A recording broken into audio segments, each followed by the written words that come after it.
तो 5 राज्यों की सियासी लड़ाई का आगाज हो जाएगा। आज दोपहर 3:30 बजे चुनाव आयोग की ओर से 5 राज्यों में चुनाव का ऐलान किया जाएगा। गोवा, पंजाब, मणिपुर, उत्तराखंड और उत्तर प्रदेश के विधानसभा चुनाव के कार्यक्रम का ऐलान करेगा चुनाव आयोग। 5 राज्यों में विधानसभा चुनाव सियासत का सुपरहिट मुकाबला होने वाला है कुछ दिनों में, लेकिन चुनौतियां काफी ज्यादा हैं। सबसे बड़ी चुनौती कोविड की, जो कि लगातार कोविड के मामले बढ़ते जा रहे हैं देश में। ऐसे में चुनाव आयोग के सामने सामान्य चुनौतियों के अलावा कोविड से निपटने का भी एक बड़ा कार्यक्रम सेट करना होगा, तैयारियां करनी होंगी।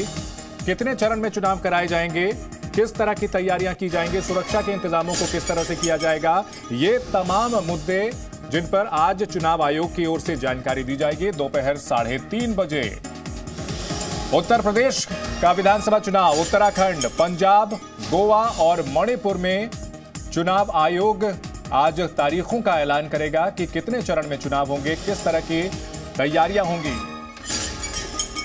इस चुनाव को अगर 2024 का सेमीफाइनल कहा जाए तो गलत नहीं होगा। 2022 का चुनाव, पूरे देश की नजर इस पर लगी हुई है। साथ ही साथ चुनाव सुरक्षित तरीके से कराना बड़ी चुनौती है। वैक्सीनेशन की रफ्तार तेज करने को पहले ही कह चुका है चुनाव आयोग इन 5 चुनावी राज्यों में। साथ ही साथ स्वास्थ्य मंत्रालय से भी लगातार संपर्क में है कि सुरक्षित तरीके से चुनाव कराए जाएं। रैलियों का क्या प्रारूप होगा, रोड शो क्या हो पाएंगे, किस तरह के इंतजाम चुनावी रैलियों में देखने को मिलेंगे, ताकि ये रैलियां, ये चुनाव सुपर स्प्रेडर साबित ना हो। यानी लोकतांत्रिक प्रक्रिया अपनी रफ्तार से चलती रहे, लेकिन साथ साथ देश के नागरिकों की सेहत भी बनी रहे, उनकी सुरक्षा भी सुनिश्चित हो। 5 राज्यों में चुनाव का ऐलान अब से थोड़ी देर में 3:30 बजे प्रेस कॉन्फ्रेंस करेगा चुनाव आयोग। और जैसा कि हमारे सहयोगी लगातार बता रहे हैं कि 2 दिनों से इंतजार किया जा रहा था इस मैसेज का। चुनाव आयोग अपनी तैयारियों के लिए वक्त ले चुका है, काफी वक्त ले चुका है, और आज तारीखों का ऐलान कर दिया जाएगा। इसी के साथ आदर्श आचार संहिता लागू हो जाएगी। कई तरह के प्रशासनिक बदलाव देखने को मिलेंगे। अब चुनाव आयोग ड्राइविंग सीट पर होगा प्रशासन के। नई घोषणाएं नहीं हो सकेंगी। आदर्श आचार संहिता लागू होने के बाद कई तरह के नियम कानून इन 5 राज्यों में लागू हो जाएंगे। राजनीतिक पार्टियों का काफी कुछ दांव पर है, चाहे बीजेपी हो, कांग्रेस हो, समाजवादी पार्टी हो, बीएसपी हो, अकाली दल हो, आम आदमी पार्टी हो। अलग अलग राज्यों में अलग अलग समीकरण हैं।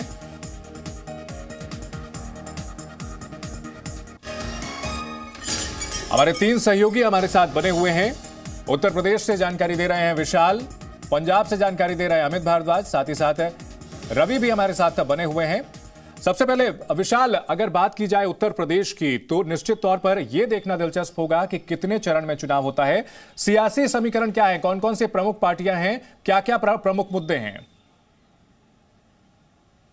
देखिए चंदन, सबसे पहले अगर हम पिछले चुनाव की बात करें तो उत्तर प्रदेश में 7 चरण में चुनाव हुए थे। पश्चिमी उत्तर प्रदेश से चुनाव की शुरुआत हुई थी और इस बार भी यही कयास लगाए जा रहे हैं कि पश्चिमी उत्तर प्रदेश से ही विधानसभा चुनाव की शुरुआत हो सकती है। अब कितने फेज में होंगे ये चुनाव आयोग की तरफ से बताया जाएगा, लेकिन क्योंकि उत्तर प्रदेश बहुत बड़ा राज्य है, 403 विधानसभा सीटें हैं, सुरक्षा बलों को एक इलाके से दूसरे इलाके तक मूव करने में वक्त भी लगता है, तो 5 से 7 चरण के बीच में उत्तर प्रदेश में चुनाव कराए जा सकते हैं। दूसरी चीज यह है, क्योंकि अगर आज विधानसभा चुनाव को लेकर आदर्श आचार संहिता लागू हो जाएगी तो इसका मतलब 10-11 फरवरी के आसपास पहला चरण हो सकता है चुनाव का। और लगभग 1 महीने अगर हम उत्तर प्रदेश को ध्यान में रखकर बात करें तो यूपी में चुनाव हो सकते हैं 11 फरवरी से लेकर 11 मार्च तक, और उसके आसपास रिजल्ट आ सकते हैं। अब हालांकि जो तिथियां हैं उसकी घोषणा चुनाव आयोग आज 3 बजे 3:30 बजे करेगा, लेकिन अगर आप समीकरण को देखेंगे तो यहां पर बीजेपी और विशाल, हम लौटेंगे समीकरण को लेकर के आपके पास लौटेंगे। हमारे साथ 2 सहयोगी और जुड़ चुके हैं, रवि त्रिपाठी और अश्विन पांडे।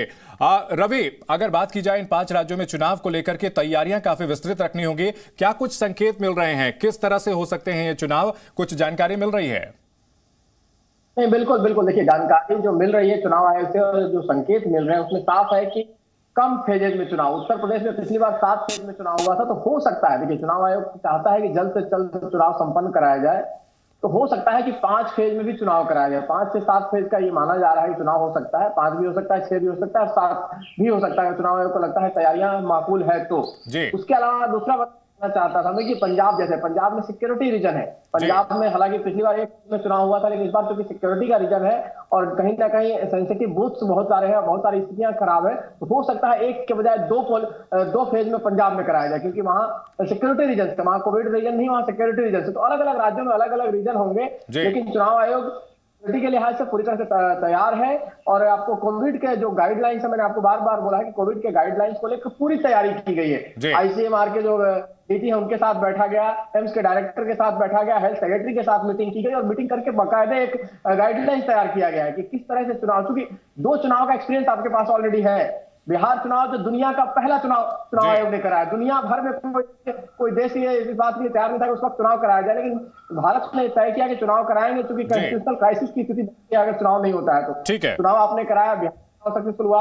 आपने बंगाल चुनाव कराया जिस वक्त में कोरोना पीक पे था, जिसमें लग रहा था कि लगातार लोगों के लाखों लोगों के मरने की खबर आती थी, उस स्थिति में आपने बंगाल चुनाव कराया। चुनाव आयोग के पास एक्सपीरियंस है, एक अपनी टीम है, एक गाइडलाइन चुनाव आयोग के पास पहले से है और उसमें कुछ चीजें और जोड़कर कुछ और सख्ती कर चुनाव कराया जाएगा, ये हमें संकेत मिल रहा है। और चुनाव आयोग पूरी तरह से तैयार, सुरक्षा के लिहाज से भी और हेल्थ के लिहाज से भी। अश्विन पांडे भी हमारे साथ बने हुए हैं। अश्विन, अगर बात की जाए वैक्सीनेशन की, तो चुनाव आयोग की ओर से यह कहा गया है कि कई राज्यों में वैक्सीनेशन की रफ्तार जो है वो सही तरीके से नहीं हो पाई है और चुनावी राज्यों में वैक्सीनेशन को तेज करने के लिए इसीलिए कहा गया है ताकि कोविड के दौरान जो एक कवच है वो वोटरों तक जरूर पहुंचाया जा सके। जी बिल्कुल, देखिए चुनाव आयोग की एक बैठक में भी साफ तौर पे कहा गया कि भीड़ भाड़ जो है वो कोशिश की जाए कि ना हो। नेता खुद जो पॉलिटिकल पार्टियां हैं वो इस पर जो है एक दायरा तय करें। हालांकि अभी तक सिर्फ पॉलिटिकल पार्टियों की तरफ से सिर्फ बातें सामने आई है, लेकिन अभी तक किसी भी पार्टी की तरफ से साफ तौर पे नहीं कहा गया है कि रैलियों में भीड़ ज़्यादा ना हो, इस पर संज्ञान लेंगी। जहाँ तक अगर हम बात गोवा चुनाव की करें तो पिछले चुनाव में हमने देखा था कि जो कांग्रेस थी वो मेजॉरिटी से महज 2 सीट से पीछे रह गई थी, जबकि बीजेपी को 13 सीटें मिली थी। लेकिन इसके बावजूद भी बीजेपी ने वहां पर एमजीपी और गोवा फॉरवर्ड पार्टी के साथ मिलकर इन्होंने वहां पर सरकार स्थापित की और पिछले 5 सालों से सरकार बदस्तूर चल रही है।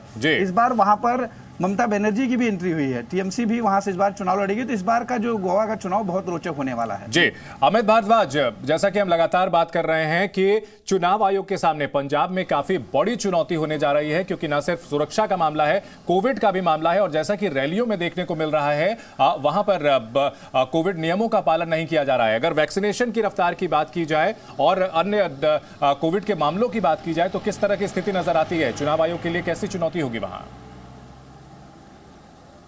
देखिए, बड़ी चुनौती होगी। जैसे कि मैंने बताया कि कोविड जो है वो तो उनके लिए चुनौती है ही है, उसके बाद सुरक्षा की भी चुनौती है। और मैं बता दूं कि रैलियों में आप देख रहे हैं कि पूरी तरह से इग्नोर हो रहा है कोविड प्रोटोकॉल। और मैं एक चीज़ और आपको स्पष्ट बता देना चाहता हूं, कोविड प्रोटोकॉल को बहुत ज़्यादा फॉलो करना पड़ेगा। पंजाब में वैक्सीनेशन बहुत ज़्यादा तेज़ करनी पड़ेगी और चुनाव आयोग को ये भी देखना पड़ेगा कि किस तरह से चुनाव कराया जाए, क्या 2 फेज में कराया जाए या एक सिंगल फेज पे कराया, क्योंकि सुरक्षा के लिहाज से, क्योंकि सरहद पे जो पंजाब के सरहद के जो इलाके वहां काफी तनाव है, क्योंकि पंजाब में बड़ा इस बार चुनाव है, क्योंकि पार्टियां बहुत ज्यादा है। अमरिंदर सिंह अलग हो चुके हैं, पंजाब लोग कांग्रेस बना चुके हैं, ऐसे ही ढेंसा जो है वो अपनी पार्टी लेके आएंगे। तो ये सारी चीजें जो है इकट्ठी, भाजपा भी इस बार एक्टिव मोड में दिख रही है, आम आदमी पार्टी, अकाली दल और कांग्रेस। और देखिए कि ये पिछले चुनावों से बिल्कुल अलग चुनाव होगा, बड़ी लड़ाई होगी। और इस बार यह भी ध्यान रखना पड़ेगा, क्योंकि पंजाब के चुनावों में एक बड़ी महत्वपूर्ण बात मैं आपको बता रहा हूं, ड्रग्स से रिलेटेड इश्यूज काफी होते हैं। कई रैलीज में यह पीछे देखा गया और जीबीटी ने रिपोर्ट भी किया था सोर्सेज के हवाले से कि वहां पर नशे की जो है वो बांटते हैं वो नशा, उस पर काफी कड़ी लगाम लगानी पड़ेगी। और मैं आपको एक चीज बड़ी स्पष्ट बता दूं कि फोर्सेज जो है पैरामिलिट्री, उनको भी काफी ज्यादा इंस्ट्रक्शंस देनी पड़ेगी। पुलिस के अधिकारियों के भी तबादले होंगे और बाकी अधिकारियों के भी तबादले होंगे। और उसके बाद जो परफेक्शन से कर पाएंगे वो, ऐसे कई नाम हैं जो स्टेट गवर्नमेंट और सेंट्रल गवर्नमेंट दोनों को पता है कि अच्छा चुनाव करा सकते हैं। केंद्रीय मंत्री नितिन गडकरी ने चुनाव को लेकर के क्या कहा था, अपने दर्शकों को सुनाते हैं। कमल खिलेगा, हमारा राज आएगा और भारतीय जनता पार्टी 5 राज्यों में विजयी होगी। हमने विशेष रूप से जो काम किया है विकास का, वही हमारी सबसे बड़ी पूंजी है। हमारी पार्टी लोकतांत्रिक पार्टी है परिवार की पार्टी नहीं है। और तीसरी बात, हमारी पार्टी जात, पंथ, धर्म, भाषा और सेक्स के आधार पर डिस्क्रिमिनेट करने वाली राजनीति नहीं करना चाहती। सबका साथ, सबका विश्वास और सबका प्रेम और उसका सबका विश्वास संपादन करके हम आगे जाना चाहते हैं। इसमें लोगों का दिल हम निश्चित रूप से जीतेंगे, जनता का समर्थन हमको मिलेगा और हम चुनाव जीतेंगे, ये मेरा विश्वास है। लेकिन तो सभी राजनीतिक पार्टियां दावा कर रही हैं कि उनको ही इस चुनाव में जीत मिलेगी। 5 राज्यों में चुनाव को लेकर इस वक्त की बड़ी खबर आपको बता दें। चुनाव आयोग आज दोपहर 3:30 बजे 5 राज्यों में चुनाव की तारीखों का ऐलान कर सकता है। कितने चरण में चुनाव कराए जाएंगे, किस तरह के इंतजाम किए जाएंगे, सुरक्षा से जुड़े हुए, कोविड से जुड़े हुए किस तरह के इंतजाम किए जाएंगे, इन सभी का ऐलान किया जाएगा। 5 राज्य कौन कौन से हैं जहां चुनाव होने हैं? उत्तर प्रदेश, उत्तराखंड, पंजाब, गोवा और मणिपुर। चुनाव आयोग ने विस्तार से इसको लेकर के सभी जो स्टेक होल्डर्स हैं उनसे चर्चा की है, बात की है और उसके बाद अब तारीखों का ऐलान किया जाएगा। रवि त्रिपाठी, आज सियासी पार्टियां एक दूसरे पर आरोप लगाती रही हैं कि कोविड के चुनाव के दौरान जो है कोविड के मामले बढ़ते हैं, सरकारों पर जो है जिम्मा डाला जाता है, लेकिन सभी पार्टियां एक मत थी कि चुनाव टाले नहीं जाने चाहिए। आखिर इसकी वजह क्या देखते हैं आप?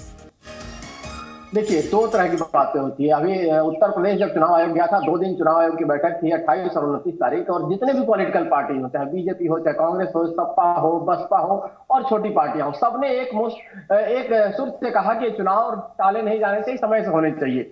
सबसे बड़ा संकट होता है चुनाव में कि अगर समय से चुनाव नहीं होता तो संवैधानिक संकट खड़ा होता है, और उस राज्य में अगर समय से चुनाव नहीं हुआ तो राष्ट्रपति शासन लगाया जाना पड़ता है, और राष्ट्रपति लगाए जाने से लोग बचना चाहते हैं। पंजाब में कांग्रेस की सरकार है, पंजाब में कांग्रेस नहीं चाहेगी कि राष्ट्रपति शासन लागू हो जाए और उसके बाद चुनाव हो। कई सरकारें जब रहती है तो उनको कुछ ना कुछ उसका फायदा मिलता है, बहुत ज्यादा फायदा नहीं मिलता। देखिए, जैसे सबसे बड़ी चीज होने वाली है कि चुनाव का ऐलान होते ही सब कुछ चुनाव आयोग के अंडर में आ जाता है, सबको चुनाव आयोग को रिपोर्ट करना होता है। जैसे देखिए, आप पंजाब की बात करें, पंजाब में अगर डीजीपी के काम से संतुष्ट नहीं लगेगा, चुनाव आयोग नहीं होगा संतुष्ट, तो डीजीपी को बदल देगा।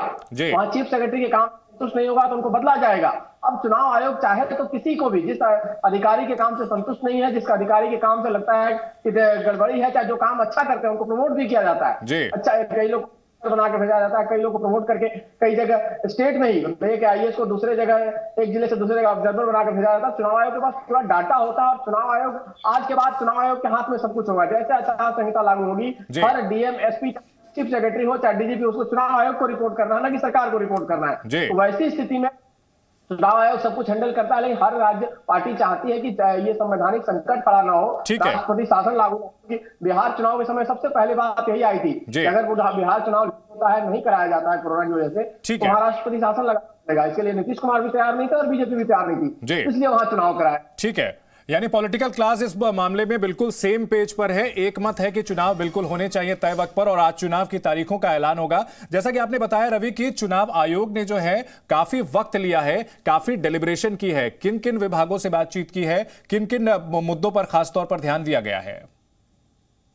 देखिए, अगर बात करें तो 2 मुद्दे फोकस करने वाले थे चुनाव के लिए इस बार। क्योंकि कोरोना का दौर चल रहा है तो हेल्थ डिपार्टमेंट से लगातार बातचीत करना, क्योंकि हेल्थ के इश्यूज को लेकर कहां कितना टीकाकरण हुआ है, कहां किस तरह से टीकाकरण को और तेज करना है, किस तरह से सारी चीजों को देखना है। तो हेल्थ के लिहाज से चुनाव आयोग ने हर राज्य में 2 चीज होती है। चुनाव आयोग पहले राज्यों को विजिट करता है, सबसे पहले तो केंद्रीय जितने एजेंसी हैं उनसे बातचीत करता है, फिर राज्यों को विजिट करता है, जिसमें 4 राज्यों को चुनाव आयोग ने विजिट किया। उत्तर प्रदेश खुद चुनाव आयोग के जो मुख्य चुनाव आयुक्त हैं और 2 चुनाव आयुक्त होते हैं, वो जाते हैं वहां, सारे पॉलिटिकल पार्टी से बात करते हैं, वहां के जितने चीफ सेक्रेटरी हो, डीजीपी हो, सबसे बात किया जाता है। तो 5वां स्टेट जो मणिपुर था, जहां नहीं जाकर वहां आपको वर्चुअली उनसे बातचीत की गई। तो पहले उनसे पूरी राय आती, पूरी तैयारी का जायजा लिया था। उसका सेंट्रल एजेंसी, जो central health ministry, central home ministry है, उनसे बुलाकर बातचीत किया गया, उनसे तैयारी का जायजा दोनों लिहाज से, हेल्थ के लिहाज से भी और सिक्योरिटी के लिहाज से भी, तो पूरी तैयारी उनसे जायजा लिया गया। उसके बाद चुनाव आयोग ने एक खाका बनाया, उनसे बातचीत करने के बाद क्या गाइडलाइन तैयार होंगे, इसके आधार पर ये चुनाव कराए जाएंगे, किस तरह के सुरक्षा के निर्देश जो इसमें चुनाव में दिए जाएंगे। इस वजह से कल का समय लगा, क्योंकि परसों चुनाव आयोग ने बातें कर ली थी, आपने याद किया होगा कि इस बार क्योंकि खर्चा बढ़ सकता है, वर्चुअल मोड हो सकता है, इसलिए चुनाव में जो खर्चा किया जाता है विधायकों का, विधानसभा के उम्मीदवार का, उनका खर्चा का पैसा भी बढ़ाया, उनको जो खर्च करना होता है। 28 40 लाख किया, 20 लाख वाले को 28 लाख किया। तो कहीं ना कहीं चुनाव आयोग ने पूरी तैयारी की है, खर्चे के लिहाज से भी, सिक्योरिटी के लिहाज से भी और स्वास्थ्य के लिहाज से भी। पूरी तैयारी करने के चुनाव आयोग मैदान में है और आज चुनाव आयोग प्रेस कॉन्फ्रेंस करके ऐलान करेगा इस बात का। जी बिल्कुल, आज चुनाव आयोग ऐलान करेगा इस बात का। विशाल, अगर बात की जाए चुनाव आयोग के ऐलान के बाद जो मॉडल कोड ऑफ कंडक्ट लागू होता है, तो बेसिक क्या क्या बदलाव आ जाते हैं, किस तरह के जो है नियम तुरंत लागू हो जाते हैं? देखिए चंदन, पूरी की पूरी जो प्रशासनिक और पुलिस के संबंध में जो भी निर्णय लेने होंगे वो चुनाव आयोग की तरफ से लिए जाएंगे।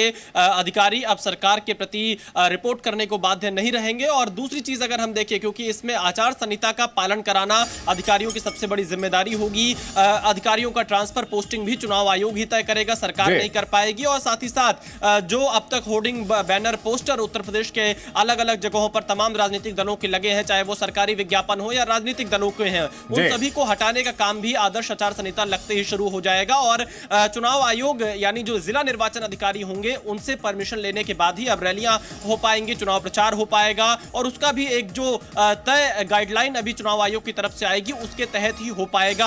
अगर हम उत्तर प्रदेश के बारे में बात करें, क्योंकि यूपी का चुनाव सबसे बड़ा चुनाव है, पूरे देश की निगाहें उत्तर प्रदेश पर टिकी हुई है और यूपी से ही दिल्ली का रास्ता जाता है। दो प्रमुख पार्टियों के बीच इस बार की लड़ाई है, बीजेपी और समाजवादी पार्टी। बीजेपी अपनी पूरी तैयारी कर रही है, समाजवादी पार्टी भी तैयारी कर रही है, अपने अपने मुद्दे दोनों दल उठा रहे हैं। आज ही खबर सामने आई है कि अयोध्या से योगी आदित्यनाथ चुनाव लड़ सकते हैं, ऐसे कयास लगाए जा रहे हैं। अब देखना यही होगा कि चुनाव विशाल हमारे साथ रविंद्र भी जुड़ चुके हैं। रविंद्र, चुनाव आयोग आज तारीखों का ऐलान करेगा, सबकी नजर इस बात पर है कि किस तरह की गाइडलाइन हो सकती है, किस तरह की तैयारियों का ऐलान करेगा? देखिए चंदन, कल ही एक तरह से खबर आ रही थी कि कल 4:30 बजे प्रेस कॉन्फ्रेंस होगी, लेकिन परसों रात में इसको कैंसिल कर दिया गया था और आज 3:30 बजे के आसपास की घोषणा होगी। तो जाहिर सी बात है, आज घोषणा के जैसी घोषणा होगी चुनाव की, उसके बाद ही आचार संहिता लागू हो जाएगा और उसके बाद राज्य सरकार या राज्य प्रशासन जो भी अधिकार होते हैं वो इलेक्शन कमीशन के पास चला जाएगा और सारा चुनाव की प्रक्रिया जब तक मतदान नहीं हो जाते हैं तब तक चुनाव आयोग ही के देख रेख में, चाहे पंजाब हो, उत्तर प्रदेश, उत्तराखंड या फिर मणिपुर, आगो, ये पांचों राज्यों का प्रशासन इलेक्शन कमीशन के हाथ में होगा। इस बड़ी खबर पर हमारी कवरेज लगातार जारी है। Presenting B News app available on Google Play and App Store. Download it now.